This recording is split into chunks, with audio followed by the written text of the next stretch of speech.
I declare the agenda briefing forum of the 15th of October held in Council Chambers at Level 2, 388 Hay Street, Subiaco, open at 5:31 p.m. Welcome councillors and staff and media. On behalf of the City of Subiaco, I acknowledge the Whadjuk Noongar people as the traditional custodians of the land we're meeting on this evening, and I recognise their ongoing connection to the land and waterways of Subiaco. Okay, I'll take attendances now, and it looks like all bar one elected members are present and accounted for, with Councillor Burns being an apology. Now, most of the executive leadership team is here, except I think we've got an acting director business improvement here this evening in Napor Agnew Hotry, and the rest of the executive leadership team is here in person, accompanied by a number of staff members who will announce as and when needed. Okay, if there's any leave of absent requests, we'll deal with those next week at the OCM, and I'll move right on through to disclosures of interest. I understand there's at least two in relation to C3, so I'll take those now. Councillor White, you're one of them. Yeah, I have to. Yes, I would declare a, it's called a proximity, isn't it? Interest. So I, Simon White, wish to declare an interest, in the following item considered by the Council tonight, the Central Parking Precinct Plan, item C3, for proximity. Thank you. Excellent, and we've got another for C3. Councillor O'Connor. Yes, thank you. I, W. O'Connor, wish to declare an interest in the following item to be considered by Council at the meeting on the 15th of October 2024, item C3, Central Parking Precinct Plan, a proximity interest. And my interest is that I live in Coolgardie Street, which falls within the area under consideration. Thank you. Any other disclosures? Okay, we'll move on. There's no approved deputations, and there's plenty of good news to announce, but I will save that all for next week. And we'll move into the officer reports, beginning with C1, the Responsible Authority Report for Lot 30 Hood Street, Subiaco. Councillor Kosovich. Thank you, Mayor. Question is directed to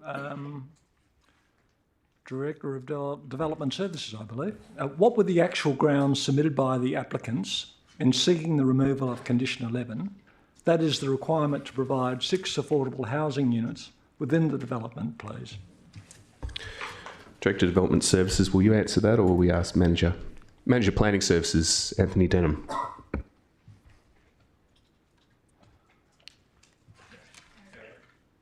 Sorry. Thank you, and through you, Mayor McMullen. So the applicants indicated that the costs, construction costs, have gone up significantly. So they've challenged, I guess, that question with some legal advice, and that legal advice that has been provided by their lawyers has said that the condition is invalid, and obviously the city has received legal advice to the contrary. And a second question, if I may, please, Mayor. Has the conditional requirement to provide affordable housing in other DAs coming before Council ever been removed or not required at the behest of the applicant in the past? If so, what were the grounds for doing so, please? Thank you, and through you, Mayor McMullen. No, the simple answer is no. So this is a local planning policy that we've inherited from Development WA in normalised areas, so that's areas that were previously under control of Development WA. We have never recommended that condition not be imposed where it should apply, and Development WA have advised that it's been consistently applied and will be consistently applied in the future. Councillor Powell. Yes, thank you. And through you, Mayor, did I just hear you say that the applicant had received legal advice, that he was on sound ground? Have we also received legal advice about our standing?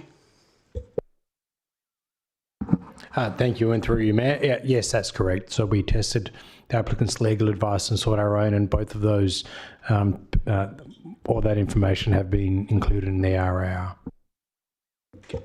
All right, thank you. And look, on the RAR, in the attachments, it seems that the developer's main complaint about providing this social housing is how much money he stands to lose by providing them. Look, he's arguing that the cost of construction hasn't been changed by the government for what it's prepared to pay since 2016. So is that not a reasonable argument to say that, you know, he's being asked to provide the social housing at quite a cost? Thank you, and through you, Mayor McMullen. So there is a construction cost chart that's been prepared by Development WA. It is from 2016. It hasn't been updated since then. So it's not, I guess, an instrument that the city uses or prepares. So we've taken guidance from Development WA that it's still current and relevant, and they still continue to use that particular cost chart throughout their other redevelopment areas, including Subiaco East. Thank you, but it's still, I mean, building costs have probably doubled in that time. So is this really still a relevant, are they using a relevant document to judge it? And, you know, when was it last reviewed? Because I think, you know, our policies are normally reviewed every 4 or 5 years to make sure they're up to date. Is there any indication that the government should have a similar commitment? Thank you, and through you, Mayor. So I believe the construction cost chart was last updated in 2016, and I wouldn't say it's its own planning policy that needs to be regularly updated as we would do, but it is only one piece of correspondence. Now, while construction costs have increased, the value of property in that time has likely increased as well, and this has been a requirement ever since that land was purchased by that applicant. So it is one measure, and there are alternative methods that they can work with the Department of the Housing Authority, the Department of Communities, who've actually indicated in their response that they're happy to talk to the applicant about ways in which this can, the affordable housing components can be achieved.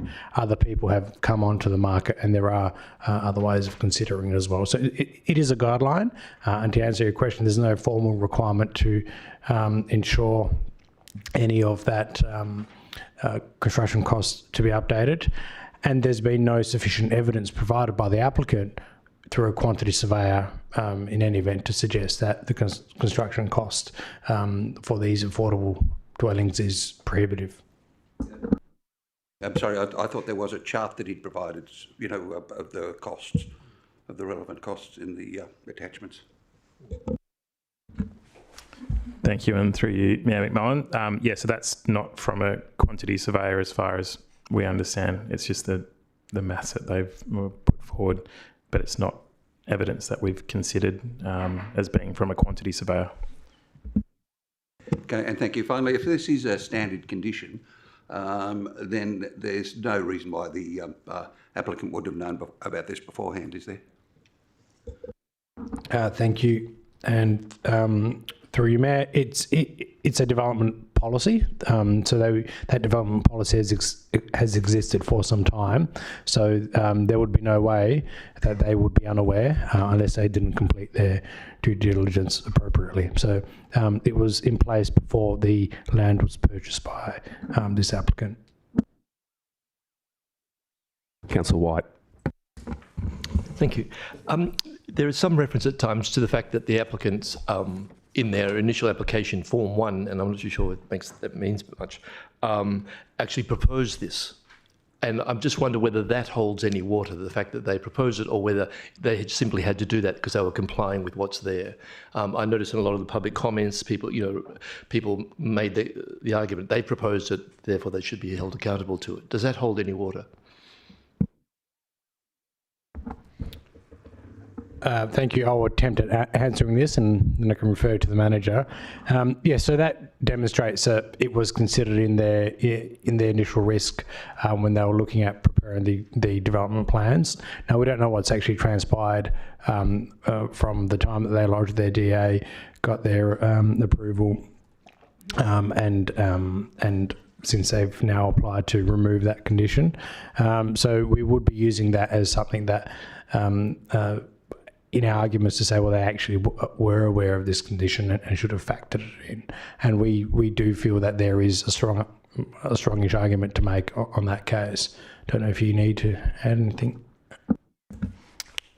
Yeah, just a couple of things. So, yeah, it was quite central in the applicant's argument to get their approval last year from ZAP for 9 stories, and some commentary that they provided at the time was it's anticipated that all 6 dwellings, being the affordable dwellings, will be provided as a subsidised build-to-rent product, which is currently being explored with the Department of Community. So they were exploring, I guess, that avenue of providing affordable housing at the time. It was a consideration of the design review panel in granting it the design quality that it achieved as well. And as you can see in the Responsible Authority report, removal of the affordable housing component would actually probably reduce the overall score in terms of design in relation to community. Councillor DeVries. Yeah, through you, Mayor, to the Director of Development Services. This seems to be like a first in the time I've been on council where there's been an attempt to take a condition of social housing out. Is this something that you've been ever experienced before or been aware of may have happened elsewhere? Or is it a first? Well, I think we heard the answer earlier, but just to be doubly sure, the answer was Mr. Denham. Yeah, the answer is that no, this has never happened before since we've inherited Development WA's framework, and they have indicated that they haven't supported such requests previously. Yeah, just as a follow-up, I did mean in other councils. Sorry, I should have clarified that. Have you ever heard of it that has happened in any other precincts or councils? Thank you, and through you, Matt. No, I'm not personally aware of it. There may have been some circumstances where conditions have been sought to be removed. However, I think the difference here is that this was heralded as part of the initial application and sought for and applied for. Sorry. Yeah, my follow-up question will be, given that this might be a first, and as we know in law, when there's a first, there's often a second, is it possible that this would be a precedent for future decisions having things like social housing taken out? Once it's done, then it sort of sets the scene for it to happen again. Thank you. Thank you. And through you, Mayor, I would very rarely say that any decision in and of itself on its own will set a precedent, because a precedent needs to be considered on its own merits or basis. But what I would say is that there would likely be other local governments and agencies watching this, because it could provide guidance for any future decision making. Councillor O'Connor. Thank you, and through you, Mayor. The requirement for affordable housing was in place when the land was Subiaco Redevelopment Authority. Can you just clarify that is it quite normal for those types of provisions to then be adopted by the local government when that land becomes normalised and is transferred over to the relevant local authority? Me and Anthony are having a game of who's going to answer the question. And through you, Matt, yes, it is called normalisation for a reason. The minister can, with their powers, ensure that any development policies transfer over. So what normally happens is once an area is developed out and built, then to ensure consistency in that area, those provisions would follow, and the local government would then be the responsible authority to ensuring that, you know, a similar development and scale would follow. So it is a very normal and general process that those provisions will be retained.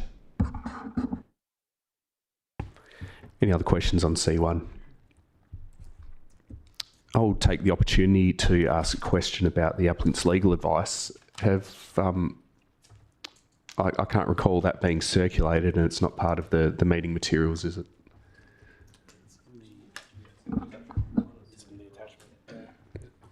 Which page? For information. Of the attachments? No, it's for information. Okay. Okay, so it's a separate document.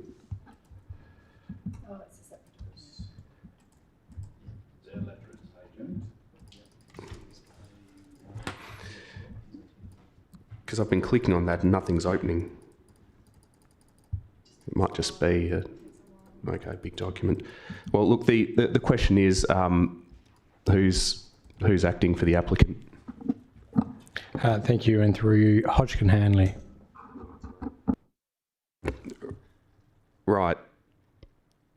Okay, so look, just to be clear, it's probably not advice in the usual sense of the word, because that would be confidential to the applicant and not shared with us. It's a letter to the DAP Secretariat making legal submissions, I suppose. Is that a fair description of the letter? Yes, that's correct. Thank you.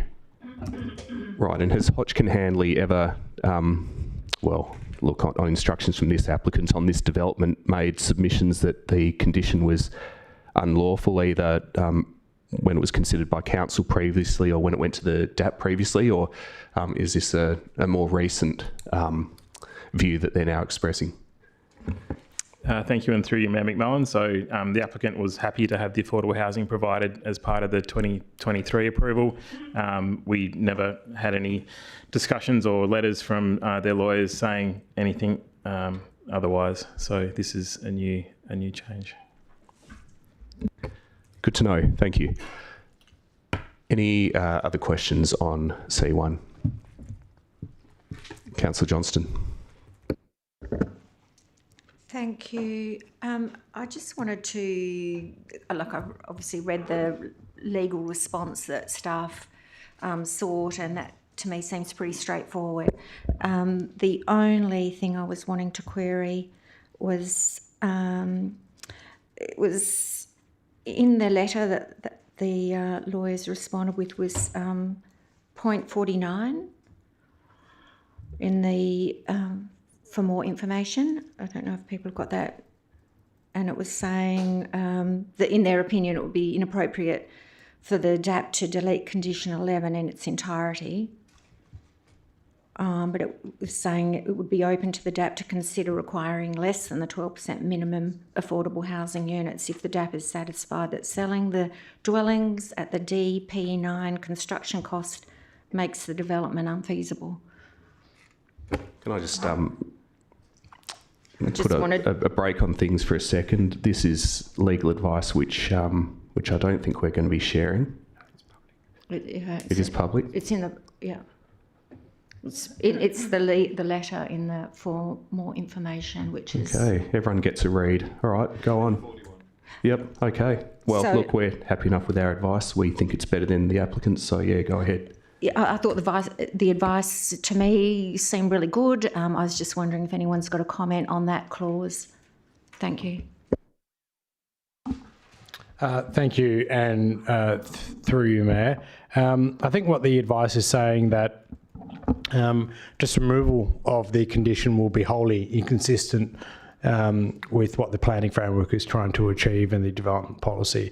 But in any consideration, there's always discretion that could be afforded to increasing or reducing that amount, for example. So I think it's playing on that idea that the DAP could consider a lesser contribution if it saw fit.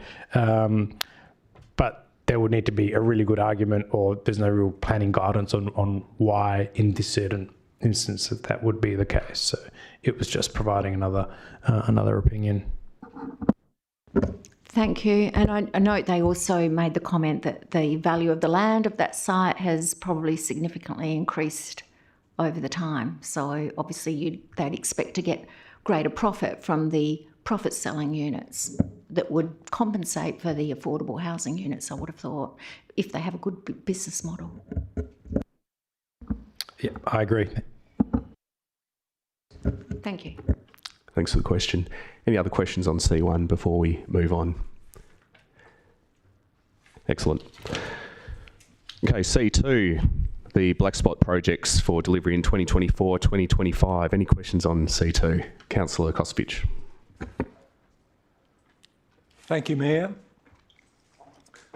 Recently, elected members received an excellent briefing from the city's engineers on black spot projects, which amply demonstrated the need, effectiveness and justification for these treatment measures that have been approved by Main Roads Western Australia. I understand the city's engineers also met with Derby Road, Shenton Park residents to provide a similar briefing to them. My question is, what was the outcome of this community engagement?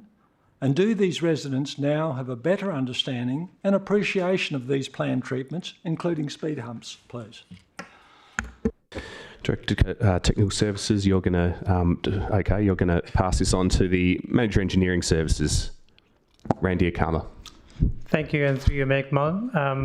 Yes, so we had initial consultation with the residents of Derby Road back in January of this year. That was to provide them with some information as to what we are proposing. Following that, there was a meeting on site with the residents to talk further about the proposal.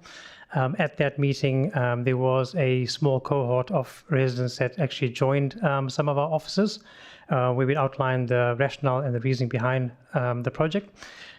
As part of the overall consultation, we distributed about 250 letters to residents along Derby Road, received about 10 responses, 7 of which were supportive of the proposal and 3 were not supportive.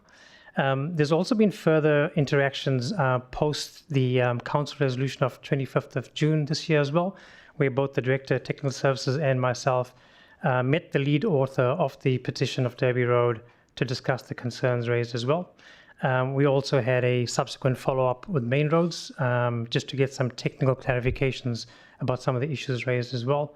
And there's also been regular contact with the lead author of the petition since the council meeting, where we've responded to either questions or queries of a technical nature and provided technical information as well to outline the nature of the program, the rationale, and the options that we are proposing as well.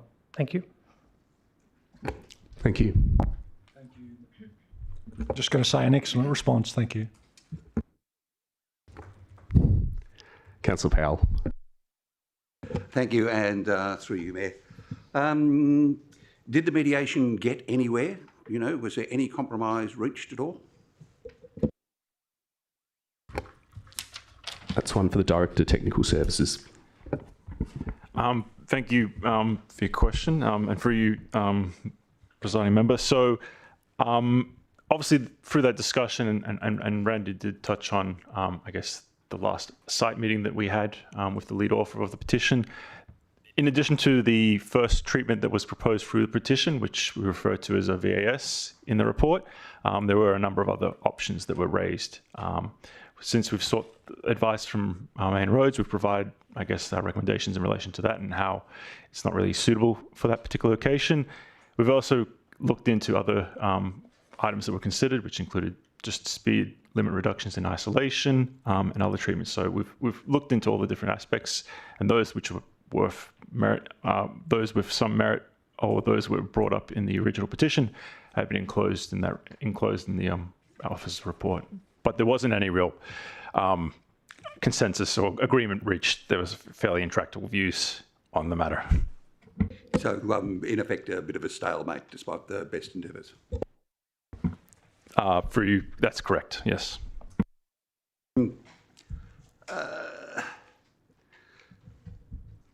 I suppose. Look, I think probably hasn't been much contention. I don't think about the other two black spot areas, Salvado Road and the Derby Hastbury roundabout.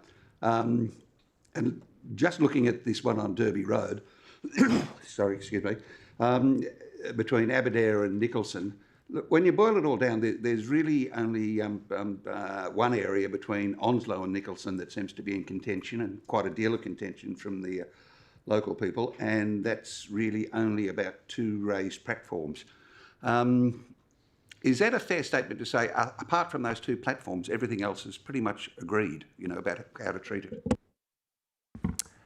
For you, presiding member, that would be a fairly accurate statement. So all the feedback that we've received to date has had have raised no concerns between the section of Onslow and Aberdare. It's purely been pertained mostly the northern section, close towards Nicholson. So, what would be the result if you just applied the reduced speed limit without these two platforms, at least for a trial period, to see how it went? Thank you, and for you, presiding member. So, the issue that we would have in that instance would be that, in all likelihood, just putting speed, if you're proposing to just alter the speed limit without any measures in place, we don't expect there's going to be much compliance with that, so it wouldn't be not very effective. I guess further to that would be a variation to what we've received approval from Main Roads as far as what we've agreed to. So obviously, as part of our submission, we had dominated how we intended to treat, and obviously for treatment with these raised plateaus, you do need to use them at certain distances for them to be effective. If you avoid that, particularly in mid-block sections, because that's what they're really trying to address, issues with the mid-blocks. If you take that away, you're going to lose that effectiveness. So one, you could jeopardize the funding, and probably more importantly, you lose the effectiveness for that northern section, which obviously we're trying to address through a black spot project. Councillors, the CEO has a view on this as well. Not an engineering view, but just in terms of the line of questioning. Look, everybody's got an opportunity to respond, positive or negatively. What I would say about a road network is it's pretty important, the science that goes into this, and not everyone will be happy with every intervention, but realising that it's actually important to consider those that are impacted who may, without that intervention, have a serious accident or something of the like, or even death. And therefore, I would be very concerned if a council decision didn't do an intervention that the science suggests is required, and then there's impact in terms of the rest of the road users who are entitled to use the road network. That'd be my statement. I will just stick with Councillor Powell for a bit longer. Thank you for that, CEO. And look, I think everybody recognises, and I think the people there recognise as well, something needs to be done. The question is what? So, look, you just mentioned that speed limits were not an adequate method of control, or not the best method of control. But look, we've got a 30-kilometre speed limit down Rockaby Road without any, substantial raised platforms, and that seems to work. So, why couldn't it work in a place like Derby Road? Thank you, for you, presiding member. So really it comes down to the road environment. So somewhere such as Rockaby Road, which is obviously a very built up and very busy and pedestrianised area, speeds, I guess the environment kind of is conducive to that speed limit. And you find most similar streets like Oxford Street, Beaufort, they're like similar to Rockaby, all typically have that lower speed limit. So if you get that level of activity in activity centres, often the speed limit can be enforced by just the sheer amount of activity that's happening, where you've got vehicles moving in and out of parking bays, you've got a lot of people crossing, and you have to have your wits about you, and typically you drive to a slower speed. In the case of Derby Road, it's a very different environment and very different situation, because it's quite a long, straight section of road. But outside of probably the weekday, there's limited parking on there, which helps to reduce the speed passively. So what you effectively have is a very different environment, which is obviously more conducive to speeding, and some of that obviously has been reflective in the crash figures that we're seeing here, with quite high energy incidents that are occurring here. So they're very different environments. So a speed limit change for a limited section of Derby without any other intervention is very unlikely to have a significant effect. Certainly the kind of desired effect we'd be seeking to get with a black spot project and a black spot location like this. If I may, I won't try and take it up too much longer. Look, you say in the report that it is open to council to approve an alternative treatment contained in this report, but I didn't really see any alternate plans or drawings in the report. So what alternative are we being offered? Is there a hybrid plan that could be assessed? Thank you, and for you, presiding member. So really the alternatives are probably those that are contained in the tables for each of the relevant projects. So if you're particularly interested in Derby Road, which we have referred to as Project 3 in the report, if you look at Table 6, those really outline the options you have there. And then we have a bit of an officer comment around the likely implications for that. So in all likelihood, the only other really effective and tried and true test treatment that would be effective at this location, other than the raised plateaus, would likely be the slow points such as chicanes. But obviously noting that is a considerably more expensive treatment. And again, as noted, that would likely require a reapplication for the black spot program at Main Roads, and may delay or may lose funding for that project. So there is an element of risk associated with that. Yeah, look, I'll leave it with that. Look, final point is that the locals do claim that that for the current year, the number of accidents in Derby Road would not qualify for black spot funding. In fact, I think that they've been saying that there was only 1 year in the last 5 that would qualify. So is that correct? You know, and would the money be better spent on other black spots? So we'll go back to the manager for that one. Thank you, and through you, Mayor McMullen. We've done the assessments, Councillor, and it's been pretty clear and unequivocal that the measures that we have suggested are effective for the problem we're trying to solve.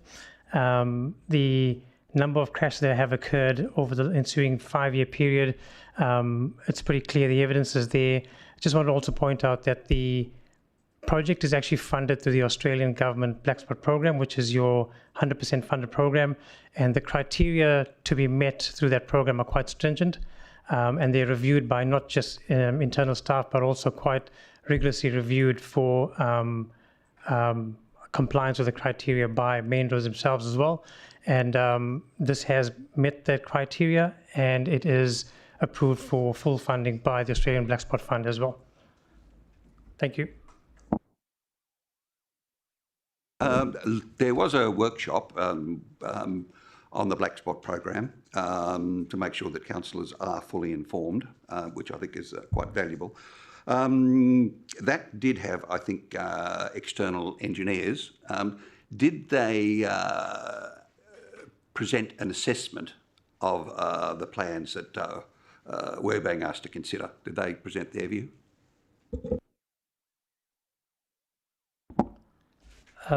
Through you, Mayor McMullen, I might just seek a clarification of that question. My understanding is you're wanting to check in whether we've actually had the proposals in the report independently reviewed. Is that correct? Yes, or whether that was the effect of having the engineering experts who were brought in to the council workshop. Director Technical Services. So just for you, Presiding Member, just to give some clarification. So we did have the program manager who works on behalf of WOLGA for all state black spot programs. He's an engineer by trade. He's worked in local government. He oversees all black spot projects that are delivered throughout the state. So he was brought in probably more to give advice around the program and any implications if we were to both how the application was arrived at, and also if you were to do any changes to it, the process. So he was really to give that overview and understanding about that. However, what we have mentioned in the report, and I believe it's near the end of, so just at the end of the comments section, just above consultation, we do say that, we do mention that obviously we did seek an independent assessment of all the alternative treatments by an accredited road safety auditor. So again, he's a registered engineer, he's a road safety auditor, so very well credentialed in this area. He looked at it, and also his assessment as far as recommended treatments for each of those locations actually aligned with what the staff recommendation is. Councillor White. Thank you. I've just got 2 questions. The first one's, well, they're both around the BCR. I'm interested in that. In the staff report, the BCR seems to be the basis. It seems to be the basis for government funding, but I'm wondering whether the BCR is more broadly used than just funding purposes. Is a higher number better, and would we apply that in any case? Do you understand? So what you say in the report is projects with a higher BCR are eligible to receive full funding, which these projects are. But is that the only reason why you'd use the BCR, and is a higher number better anyway? Thank you for your question. So for you, Presiding Member, so obviously the BCR, which we're referring to, is the benefit cost ratio, and that's one of the key, I guess, criteria that's assessed. One, first off, for eligibility, you have to have a certain threshold for eligibility to apply for a black spot, and depending on how high it is, obviously you could become eligible for Australian black spot, which is the 100% funding, which Randy has already mentioned. It's obviously an important criteria because it shows you how effectively you're spending your money to address the problem. So obviously a high BCR is good from a ratepayer and taxpayer perspective, that you're trying to achieve the best bang for your buck in a simple terms. Obviously, so it's a good criteria to assess different treatments to see which is the most effective from a cost perspective to address the issues. In this case, obviously road safety trauma and road trauma. Of course, it's never going to be the sole determinant, but it is a good heuristic or good indicator to show how cost-effective a project is to address a certain issue in this case. Second question, if I may. Just looking across tables 2, 3, and 4, the BCR, in the case of the first Blackstop project, five crashes, and it's a 3.6, which seems a bit higher than average. So that seems to make sense to me, I guess, in terms of that. Going to the next table of project 2, the project that's rejected is a 5.1 BCR, which is the highest of the lot, and it's the lowest cost, but not proposed. And I just wonder whether you've got commentary on that. And then, of course, how you feel, in terms of the Derby Road with 16 crashes, and I guess it's not the highest, but the highest of the recommended BCRs there. So I just wonder whether you could provide any commentary about how the BCR has informed your decision making there. Thank you, for you, Presiding Member. So obviously, like I've said, the BCR is not the be-all and end-all. That's only one indicator. So in the case of Project 2, so in Table 4 there, you're right, there's another treatment that we looked into, and that would be a solid median that goes for intersection. So as we noted, it's quite a cheap measure, relatively speaking, compared to a new roundabout, which is quite a bit more expensive. But as noted in just the third column there, the pros and cons, we do mention that while it's cost effective, one, it limits access. So obviously the residents in the area might find it more difficult to navigate because they may no longer be able to take the typical trips that they used to through the intersection. And the other probably more important aspect is depending on the types of accidents that you're addressing, if you remove a potential movement type, it can actually relocate it elsewhere. So whilst the treatment at this location might be quite cheap, if you, for instance, prevent a right turn, if there's a lot of people who still want to do that right turn, they might just go to the next intersection down the road, at the next intersection, and you've still got a high likelihood of accidents occurring, and the accidents might, over time, start reappearing elsewhere and shifting the problem effectively. So in that instance, while it's a high BCR as far as it's a fairly cost-effective to address at that location, officers in their assessment said, based on the weight of criteria, both in access but also likelihood that it could relocate the problem elsewhere, that's why we've recommended the costlier option in this case as far as the roundabout for that location. I might ask you to repeat the second part of the question though, if it's not answered. Excellent. Councillor De Vries. Through you, Mayor McMullen. This is to the Director of Technical Services. It's just a mathematical question. I know that we stand to lose the funding if we do not approve it. I think, is it about $450,000, or is that just by adding up all wrong? And the second part to my question is, if we refuse this funding, is it likely to impact future funding for black spot projects? Thank you. Thank you, and for you, Presiding Member. So you're correct. All three projects which are listed in this are 100% funded. So that's the amount of funding that we could lose if we weren't to proceed with all of them, for argument's sake. It's very hard to speculate on the impact of future projects, future funding. But what I would say is it would certainly make it very hard for us to potentially seek a similar sort of treatment at the same location in the near future. If there's been a recent history where a project's been handed back effectively. So it could affect some sites in some circumstances, but every year is assessed based on its merits. So, it's very hard for me to speculate much more than that when I'm not the one who assesses and awards it. Councillor Jones. Thank you, Mayor. We do community consultation before we put in these interventions, and sometimes we get pushback against those. Once we've put those interventions in, do we seek further community consultation afterwards? And do we have any information about whether views change post-intervention? Do people soften their views and realise that things may not be the way they thought they were? Thank you, and for you, presiding member. So, not all projects do we seek feedback after the fact. Obviously, there are informal avenues that we do get feedback, and so I guess probably the most apt examples in this case, we've done the similar sort of treatment at probably about 6 other locations across the city, similar sort of road environments. And you're right, the consultation is typically more intensive prior to construction, because obviously once it's gone in, consultation has less impact, but we do seek feedback on those projects sometimes. I can tell you informally, as far as each of those locations where this similar sort of treatment has been done, I'm talking about the raised plateaus, that's of particular interest. As far as I'm aware, we've not received any complaints or concerns from them once they've gone in. And I'm trying to rack my brain as far as any other post-construction consultation, but I think it was safe active street, which is about traffic. yes. So the probably the one that's coming up will be the Safe Active Street, which is as part of our program that we'll be seeking feedback and from residents and people nearby once the construction has been complete. But it's not as common. But in the informal sense, for these kind of treatments, we very rarely hear anything further from residents in the area or businesses for that matter. Councillor O'Connor. Thank you, and through you, Mayor McMullen.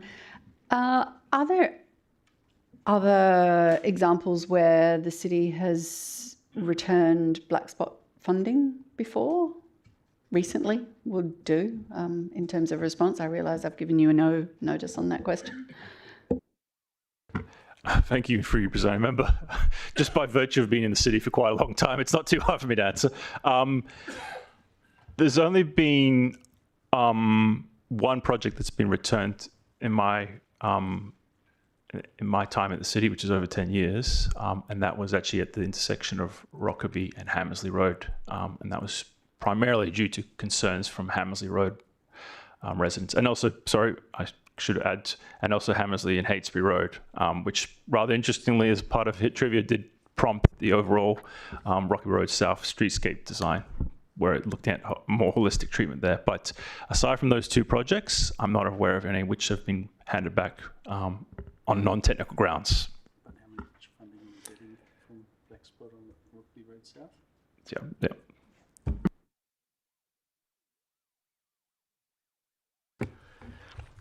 Okay, I think that brings us to the end of C2. Councillor Johnston. Yeah, thank you. I just, not all speed bumps are the same.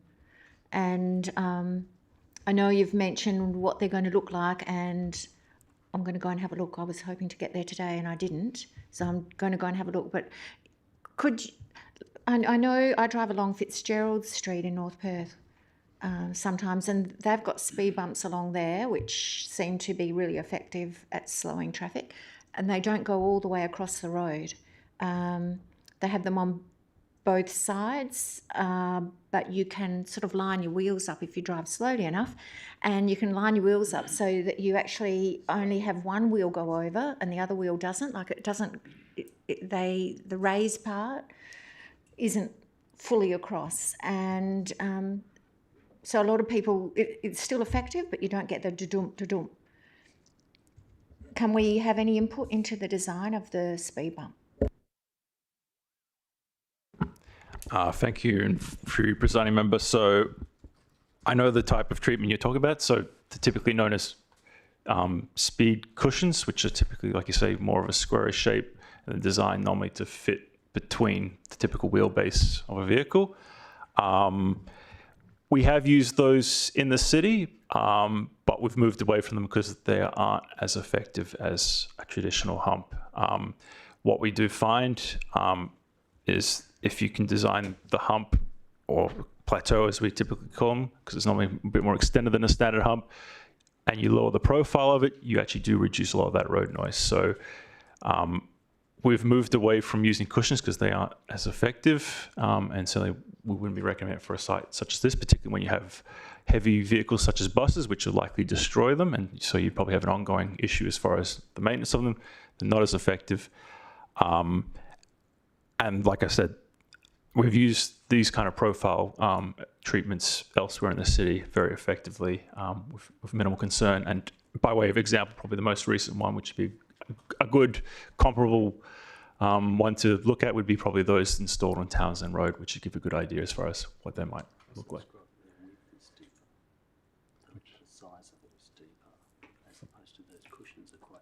Yes, so thank you. And the CEO's just adding a bit there. So obviously, as far as how they're designed, because they're plateaus, they're obviously a lot deeper. So the way the vehicles mount up, it does help reduce overall noise. I won't go into the specifics, but as opposed to a blunt cushion, and it's a lot narrower, that can actually cause more noise, particularly when a truck wheel does go over it. Whilst you can avoid it in some instances, it does also create more noise when a vehicle wheel goes over it. So it's not a whole lot quieter, and it's not a lot better on amenity grounds, to be frank.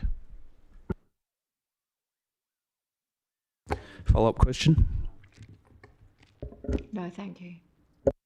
Any final questions? Okay, thank you, councillors. We'll move on. C3, the Central Precinct Parking Plan. Any questions on C3? Yeah, thank you, Councillor White and Councillor O'Connor. We'll call you back in after we've asked all the questions. For those remaining with us, are there any questions? Councillor Jones. Thank you, and through you, Mayor. It's not about the changes, I guess, per se. I'm more interested in enforcement policies. I've been getting comments from residents that changes won't make much difference because they don't believe that that the parking limits are actually being enforced anywhere near as much as they need to be. They see people removing chalk marks, and they don't see the rangers moving around so much. So I'd be interested to know about how parking is enforced, how regularly, how frequently fines are issued, what sort of feedback can we give to residents to give them more confidence that that enforcement is being carried out diligently and effectively. Director of Technical Services. Sure, thank you, and for you, Presiding Member. So I'll start, and then I might throw over to Chris to add a bit because he's got a lot more information on than myself. I guess at a high level, what I would say is the city's enforcement is quite effective. What we've got to be very mindful of is we have to be quite targeted with how we do it. So in those streets where, for instance, you don't have much parking pressure, and as long as the other vehicles are parking to other road traffic codes and no other against it, typically those areas we won't prioritize if there's parking availability for residents or for people going to shops or whatever the relevant land use needs from that parking provision. And so that's why we typically would focus on those areas which have got high parking demand. So obviously the parking precinct plan, which is before council right now, obviously has a few areas which have quite considerable parking demand, namely the town centre and around King Edward Memorial Hospital. So our current practices, I would say, are pretty effective. And I'll throw it to Chris to be a bit more eloquent in this. You're right, there's always going to be some people who will try and circumvent the system, and that's inherent with any kind of system and any kind of enforcement. Overall, I would say we do strike a good balance between enforcement without being draconian, which obviously has its own issues, particularly since we want to encourage people to come to Subiaco and not punish them for the fact, but also understanding that adequate enforcement where required, particularly those areas of high parking demand, we do need to enforce, we do need to manage appropriately such that there's that supply for use by residents, businesses, etc. I'll throw over to Chris just to maybe add a bit more on the enforcement front. Thank you, and through you. I don't actually have much more to add to James. He's actually done quite a good job there. Look, I think our approach to enforcement is one that's reasonable. And it's designed to ensure that everybody's got a fair opportunity to access parking resources, which is obviously in some areas in very high demand. We're not, as James kind of said, we're not in the business of targeting individual vehicles and punishing people, what have you. And we are aware that some people will try and, circumnavigate the system. But with that, we also have our own way of approaching that. And it's not frequent, if you like, whereby we have regular people breaching the local laws. We are investigating new technologies whereby we can actually start to be a bit more effective and a bit more, I think just a bit more efficient, with that approach. But that's a process that takes time, and we want to make sure that we actually get it right before we roll it out as well. I'm not sure if that answers any of your questions. Have you got any further ones? Sorry, I was just going to say, perhaps I could just add one other thing as well. So there's a delicate balance around this, and as included in the report, we also have compassionate policies, because obviously the patients are really important, and so we have a process in place we've agreed with King Edward. So if anybody was to overstay, because obviously the patients have some real critical needs at time, that we can withdraw that infringement as well, even if we do infringe. And that's been a fair bit of the conversation with King Edward to make sure their patients also are protected. So it could well be something like that, but I take your point. A follow-up, I guess, then it would appear that there seems to be there's a communications issue, because residents are certainly upset about the lack of enforcement. They say they're seeing people wearing engineering company shirts, just parking into our bays at 7 o'clock in the morning and still being there in the afternoon on a regular basis. So there's maybe the policy is working well, but that needs to be communicated to the residents to give them some confidence in it. Take that as a suggestion, I suppose. Councillor De Vries. This is just a simple question. I note that there's been a deduction from $10 to $5 a day for Stubbs Terrace Car Station 70 for the King Edward Memorial staff. So this is through you, Mayor, to the Director of Technical Services. How far do people have to walk to get there, and is that something that could be advertised and people be made aware of? Thank you. Mr. Hambley. Thank you, and for your presiding member. So I actually, by virtue of yesterday's afternoon, I did measure the distance from the main entrance of King Edward to the start of it. I think it's about 360 to 70 metres to get to the first few bays of that car station. So I would not say too far, given the circumstance. It's just probably just by the fact that being on the other side of the rail alone, it's probably not as well utilised as it could be. And that's something, as you suggest, that we communicate very widely with the King Edward staff appropriately. And we've been, as we've noted in the report, we have met with the executive directors there to start the discussion about what we can do and also what they can do to manage both staff, patients, and visitors to the hospital. And that's one of the things which we would obviously look to push with them to advocate for their staff, and obviously for them to do more on their part as well. Any other questions? Councillor Powell. Yeah, thank you. I have a couple. Look, there were 345 responses, and it seems to me that there are quite a distinct polarisation. Is this perhaps one of the most polarised responses we've ever received? Thank you for that, Councillor Powell. I almost take that as a statement, but what I would say is, thinking back to the town centre parking precinct plan, we did, I think, find a similar sort of trend between those who had identified themselves as King Edward staff being quite against some of the proposed changes at the time, which they saw as making it harder for them to park close to the hospital, which is understandable. So I'd say it's not unprecedented. I think we had a similar sort of separation between King Edward staff and residents, if you want to put it as blatantly as that. with the previous parking precinct plan, so it's kind of consistent with that. But it's pretty rare to have these kind of stark stakeholder views so apparent in consultation, I would say. Good. Thank you. Look, that's what I was going to ask about as well. Could you just give this a little bit more of a broader context, how this fits in with the overall parking plan, the central city parking plan? Because it is being engaged in steps. Okay, we will ask for advice from the Manager of Health and Compliance Services. Thank you, and through you. Look, it's a good question, and you're right, they are all actually interconnected. So the town centre parking precinct plan looked at basically making available mid-term parking opportunities for patients and visitors to the hospital by removing the all-day parking on Barker, Bagot and Hensman and replacing that with a 3p time restriction. The next step, if you like, in that process is by reducing the time restrictions on those residential streets around the hospital from 2p to 1p. If we don't do that, there is a risk that staff from the hospital will then seek free all-day parking in residential streets. By reducing the time restriction, we're kind of dealing with that issue before it becomes a problem. So they are interconnected in terms of the town centre and the central parking precinct plan. Thank you. Councillor Powell.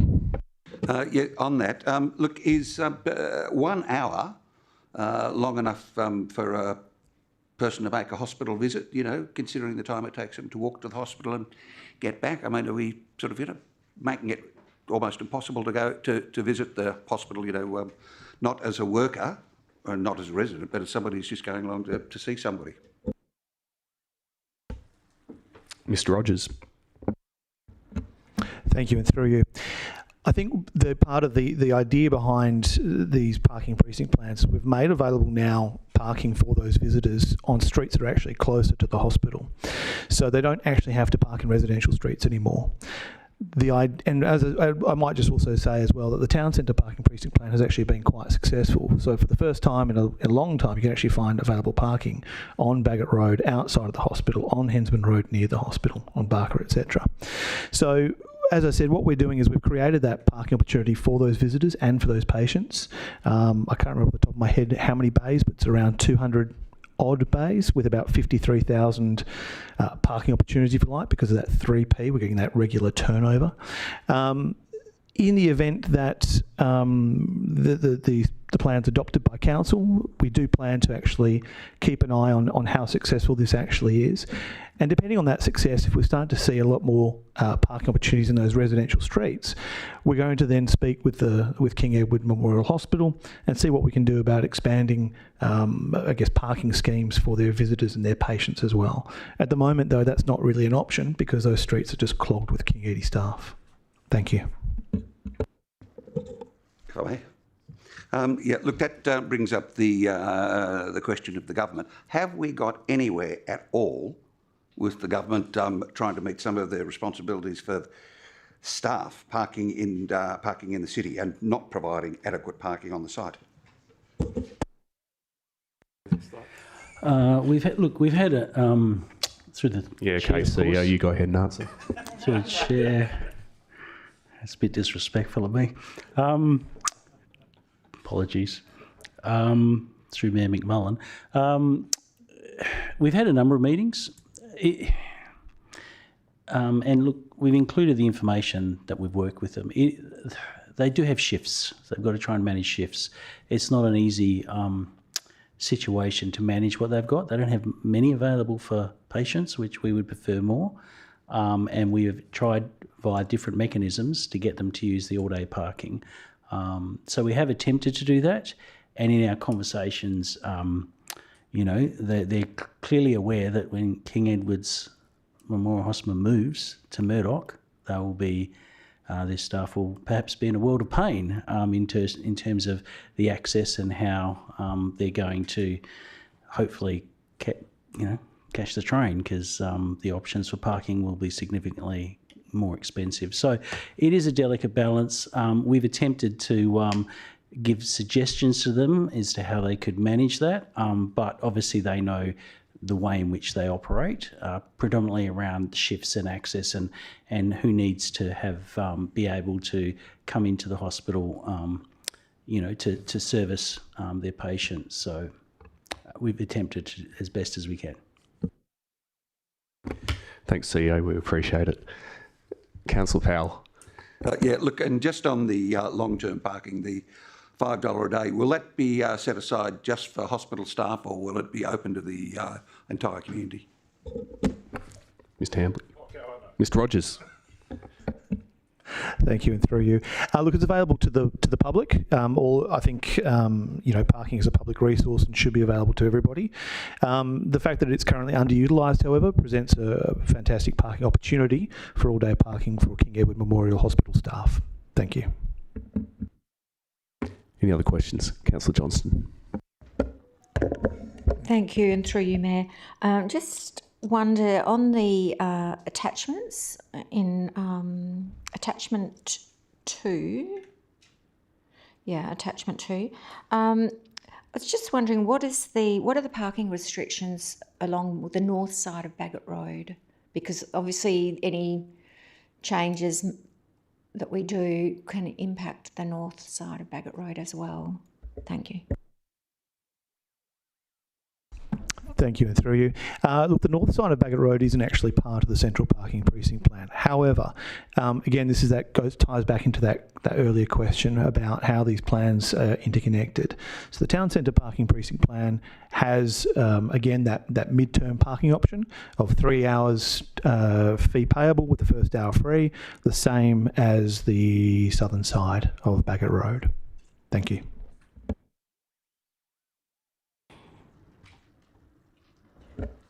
Sorry, the southern side is it's proposed to move to half-hour parking close to the hospital and then 3 hour paid with the first hour free. So all of the northern section of Bagot Road will be like that section near Theatre Gardens on the southern side with the first hour free and 3 hours paid. Thank you, and through you. So the section between Hensman Road and Railway Road, that's half-hour parking. That's solely for, obviously, people dropping in, dropping out of the hospital. That hasn't changed. That has remained pretty much the same. But then further up Bagot Road, from Hensman Road further on, that is the 3p fee payable, first hour free section. Thank you. Okay, thank you. So they shouldn't be adversely impacted, the residents along there. No, thanks. Any final questions on C3? Great. Well, I think if someone brings in Councillor O'Connor and Councillor White, we'll be ready to move on to C4. So thank you everyone for that.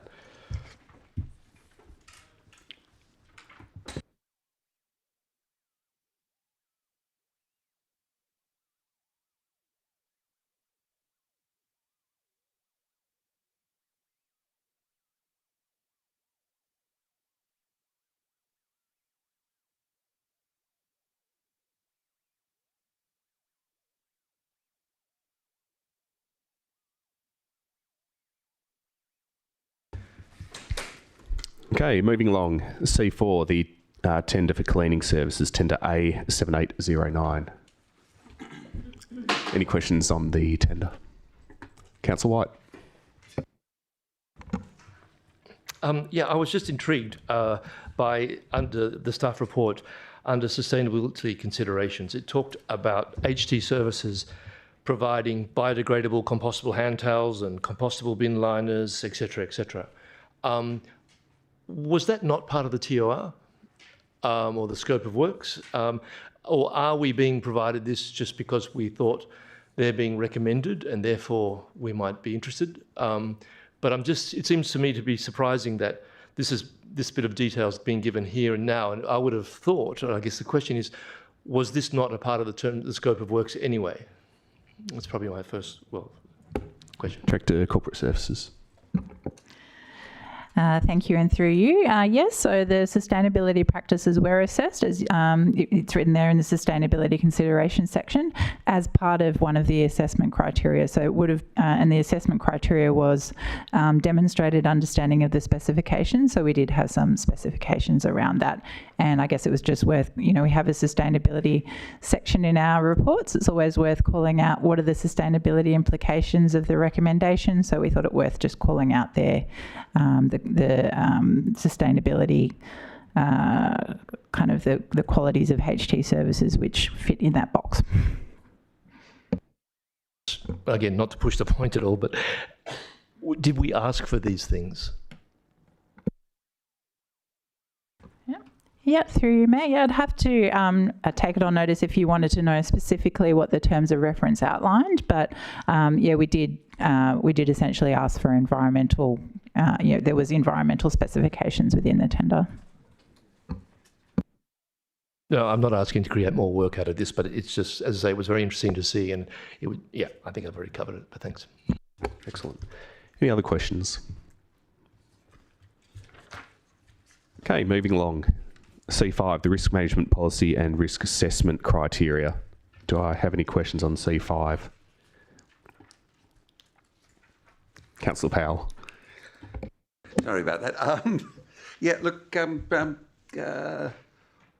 what effect is this policy expected to have on the running of the city? At the moment, in this agenda, we get down and we see, that there's already a risk assessment done on, most projects. So, what are you expecting to get out of it? As far as the overall running of the city is concerned. Director, should we go straight to the manager for that question? Manager, governance and strategy. Thank you, and through you, Mayor. So what we will get, so at the moment we have quite an informal process. So as you look through your agenda papers, you'll see that the risk doesn't come in any specific format. So people are sort of just providing that commentary. So what we'll have when we implement this, the risk policy and the risk assessment framework, that criteria that you have in front of you, so just as an example of what you'll see, in your reports, you will actually have the specific ratings and criteria so that when something comes to you, you'll be able to compare apples with apples. At the moment, you're sort of getting some qualitative words. So this will be able to help you with your decision making to go, okay, the risk assessment matrix that we all work together to complete, the decision making has been based on that. So it's that consistency of rating risk. That's sort of what you'll see from your side, but also as we embed it through the organisation. So anywhere that we do have risk will be assessed with this criteria. So through our procurement processes, our asset management processes, it's all going to run through.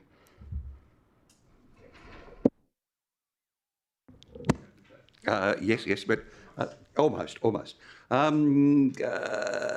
Does it involve the engagement of more staff for this process for this policy to be enacted? So ultimately, are we increasing our costs? Ms. Edwards.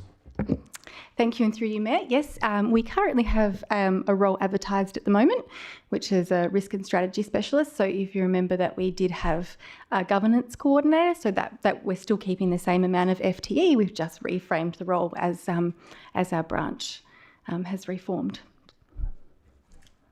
Yeah, Director Corporate Services.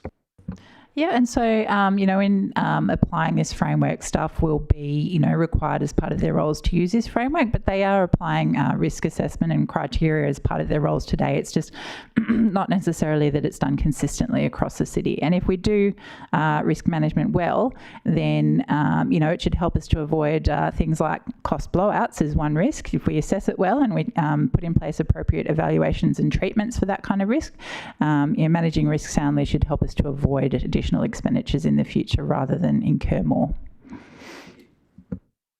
CEO. Thank you, through Mayor McMullen. The other coin to that is the ability for staff, as well as yourselves, to sort of have a pretty contemporary lens as well around opportunities.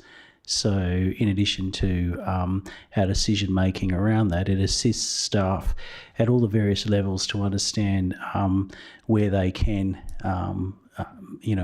deal with a customer appropriately and when they can understand, this is above my pay grade. So actually what it should do if we're doing this right, it should also enhance staff's ability to provide a really good customer service and understand what they can and can't deliver for that customer as well. So it's strategic from council and should go all the way through the organisation and enhance our abilities. One more just to add to it through you, Mayor. So if you think about risk, and as it's typically defined in the policy, it's how you mitigate the effect of uncertainty on your objectives. And you'll see within the risk matrix, one of our objectives is around financial, so sound financial management. So if you're speaking just about financial and worrying about cost, one of the key objectives of risk management is to avoid the effect of uncertainty on our financial objectives. So it really is a rigour and a discipline to help us rather than causing additional burden. Look, my last question was going to be about what benefits can ratepayers expect to see from it, from it. I think you've answered that, so. Okay. Any other questions from any other councillors? Councillor White. How would this compare to the other risk management frameworks of other councils, other local government authorities in Western Australia? And I'm particularly interested as well in relation to the ISO standard in this area. Ms Edwards. Thank you, and through you, Mayor. So we have what we've prepared, specifically if you look at the matrix, is very contemporary for local government. We've got the sustainability categories, and we've also looked at our resources and enablers. So the way that we've structured is very contemporary, and it's also very contextualised to the city. From my understanding, obviously quite new to local government, but speaking with Colin and Emma, who are definitely not, risk management hasn't traditionally been something that has been performed well in the industry. So we will be, through implementing this, will be, I would see us as leading.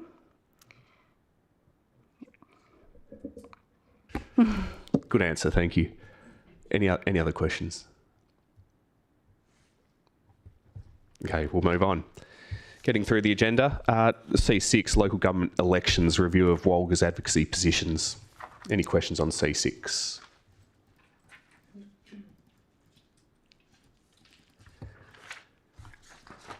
I'll take that as a no, and we can move on to C7. Agenda briefing forum and ordinary council meeting dates for 2025. If anyone's ready to start thinking about that. Any questions about the dates? Councillor Powell. Yeah, look, it's just an observation that it's going to be a late Easter next year. And in fact, I think it's going to run bang into our ABF. On the first day back, and then there's Anzac Day in between that, I think, in the OCM. So that's, to me, I think that might make it difficult for any amendments or alternatives to be dealt with in a timely manner. So how are we going, what plans are in place, I suppose, to deal with that, or do we need to, revisit the times of those meetings? Does anyone have the dates for Easter 2025 handy?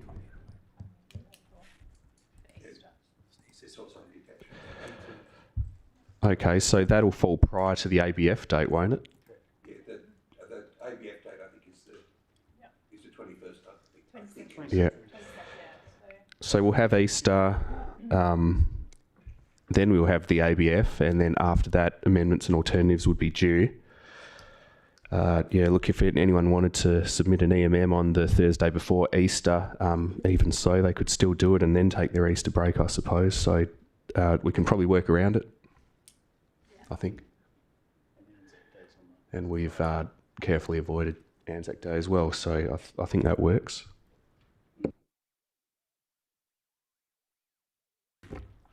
Oh, Colin won't be here anyway. Councillor De Vries. Just a question about the elections, which fall in October.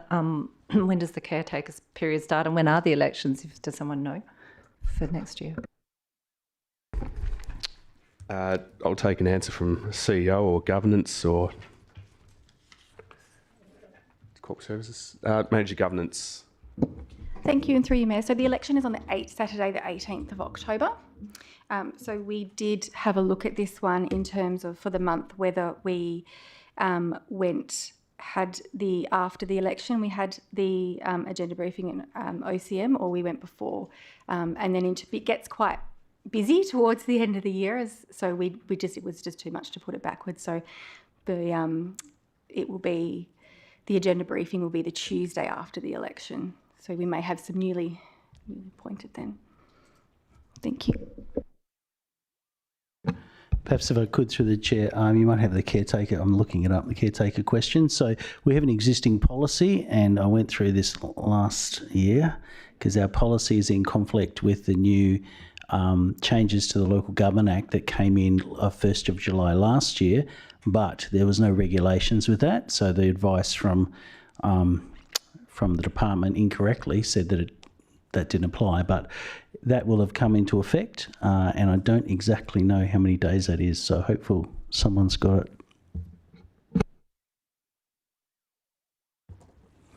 I think we'll take it on notice and move on. How's that? But it is in the Act, and I'm pretty sure it is slightly different to our existing policy. So once it's in play, then that means we'd have to operate in accordance with the caretaker policy.